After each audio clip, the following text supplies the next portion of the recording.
Disclaimer! Ang video na ito ay pawang guide lamang para sa mga mamimili. Maaaring mag-ibang mga presyo, features at specifications depende sa year, model, variant ng sasakyan at kung saang dealership kayo pupunta. Maraming salamat, Repa!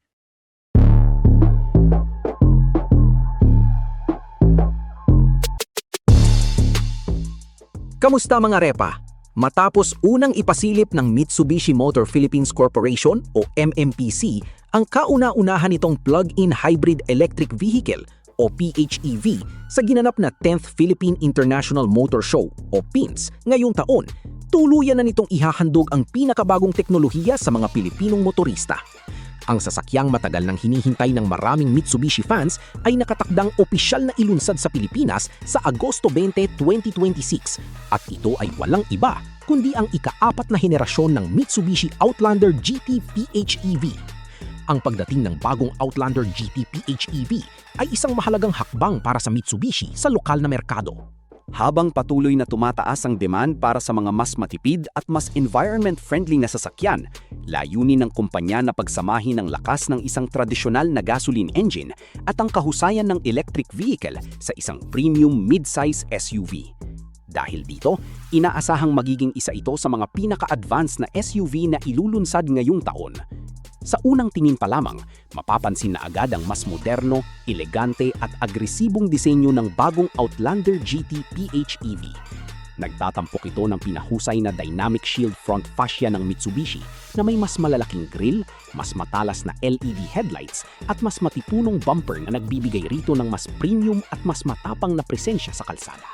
Sa likurang bahagi naman ay makikita ang bagong LED taillights at mas malinis na disenyo ng tailgate na nagbibigay ng mas sofistikadong hitsura. Ang kabuuang disenyo nito ay malinaw na nakatuon sa pagiging premium family SUV na may sporty at modernong karakter. Bagamat hindi pa inilalabas ng MMPC ang kumpletong opisyal na detalye para sa Philippine spec model, mayroon ng sapat na impormasyon mula sa inilabas ng Department of Energy, DOE, upang magkaroon tayo ng ideya kung ano ang maaaring asahan. Sa laki pa lamang nito, makikita ng isa itong tunay na mid-size SUV.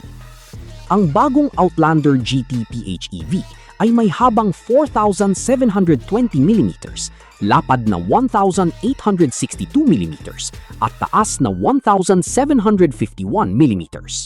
Mayroon din itong 2,704 mm wheelbase na nagbibigay ng mas maluwag na espasyo para sa mga pasahero sa harap at likuran.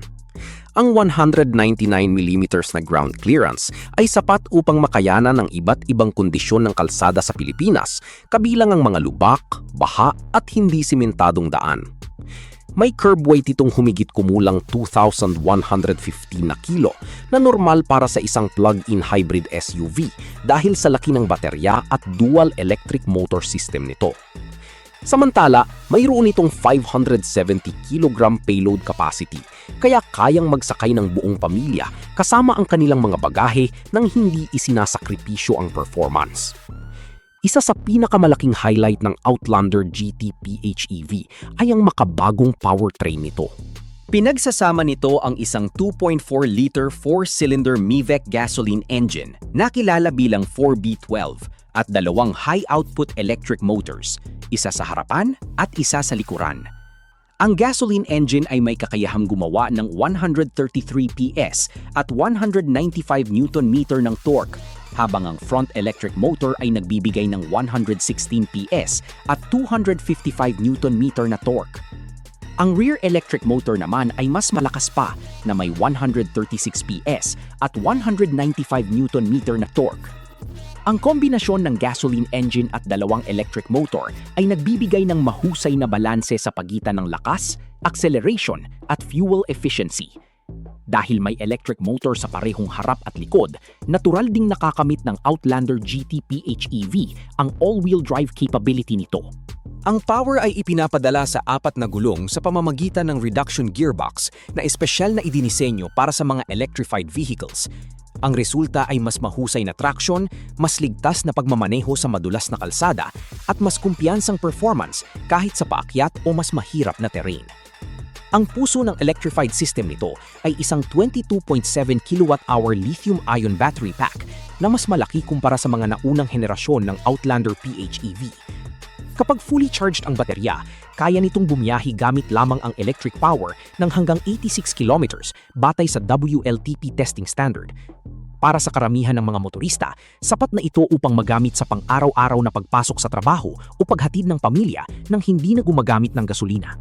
Kapag pinagsama naman ang electric power at full tank ng gasolina, maaaring umabot sa humigit kumulang 844 km ang kabuuang driving range ng sasakyan.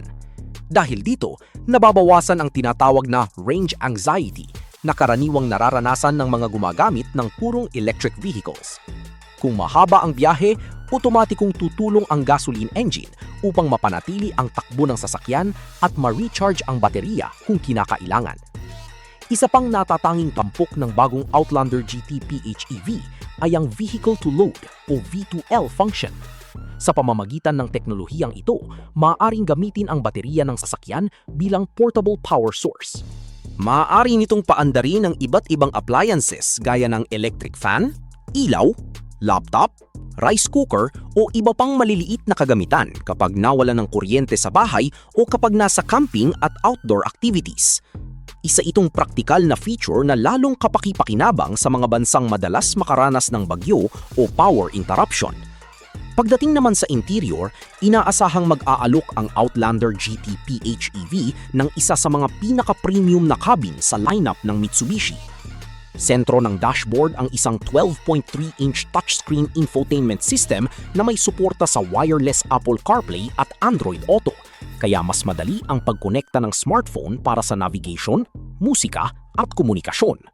Mas pinaganda rin ang audio experience sa pamamagitan ng 8-speaker Yamaha Dynamic Sound System na nagbibigay ng mas malinaw at mas malalim na kalidad ng tunog. Para naman sa kaginhawaan ng driver at front passenger, inaasahan ding magkakaroon ito ng power-adjustable front seats na may memory function at maging seat ventilation o cooling function na napakahalaga lalo na sa mainit na klima ng Pilipinas. Kasama rin sa mga inaasahang premium features ang panoramic sunroof, heads-up display, full leather upholstery at 3-zone automatic climate control upang magkaroon ng hiwalay na temperature settings ang driver, front passenger at mga pasahero sa likuran. Bukod dito, gumagamit ang Outlander GT PHEV ng malalaking 20-inch alloy wheels na nagbibigay hindi lamang ng mas premium na itsura kundi pati na rin ng mas matatag na handling. Hindi rin magpapahuli ang Outlander GT PHEV pagdating sa kaligtasan. Inaasahang magkakaroon ito ng kumpletong hanay ng Advanced Driver Assistance Systems o ADAS tulad ng Adaptive Cruise Control, Autonomous Emergency Braking, Lane Departure Warning, Lane Keeping Assist, Blind Spot Monitoring, Rear Cross Traffic Alert, Parking Sensors at 360-degree camera system. Ang mga teknolohiyang ito ay idinisenyo upang gawing mas ligtas at mas komportable ang bawat biyahe. Bago tayo magpatuloy, nais muna kitang pasalamatan, Repa, kung umabot ka sa puntong ito ng ating video. Kung gusto mong ma-update sa lahat ng latest automotive news at mahilig ka sa mga sasakyan at motorsiklo, ay welcome na welcome kang pindutin niyang subscribe button, Repa. Pakiclick mo na rin yung notification bell icon para ma-update kita kapag meron tayong bagong upload na video. Paki-like and share mo na rin kung nagustuhan mo ang ating topic ngayon. Maraming salamat, Repa. Alright! Sa ngayon ay hindi pa inaanunsyo ng Mitsubishi Motors Philippines ang opisyal na presyo ng Mitsubishi Outlander GT PHEV AWD. Gayunpaman, dahil sa premium na kagamitan, advanced plug-in hybrid technology at kumpletong safety features nito, inaasahang ito ang magiging flagship electrified SUV ng Mitsubishi sa bansa. Marami ang naniniwalang magiging isa ito sa pinakamahigpit na katunggali ng iba pang hybrid at plug-in hybrid SUVs na kasalukuyan nasa Philippine market. Habang papalapit ang opisyal na paglulunsad sa Agosto 20, 2026, maraming automotive enthusiasts at mga prospective buyers ang sabik ng malaman ang final specifications, variant lineup at suggested retail price ng bagong Outlander GT PHEV. Kung matutupad ang lahat ng inaasahang feature at performance nito, malaki ang posibilidad na maging isa ito sa pinakamahalagang bagong SUV launches sa Pilipinas ngayong 2026. Ikaw, Repa, Inaabangan mo rin ba ang pagdating ng isang Mitsubishi Outlander GT PHEV sa bansa? Paki-comment lang ang iyong sagot dyan sa comment section sa ibaba, Repa, at babasahin natin yan. At dito na nagtatapos ang ating video, Repa. Muli, maraming salamat sa panonood. Laging tandaan, huwag po maging mainit ang ulo sa daan para tayo ay makarating ng ligtas sa ating paroroonan. Mga Repa, drive safe at ride safe everyone. Kita-kita tayo sa susunod na video. Alright!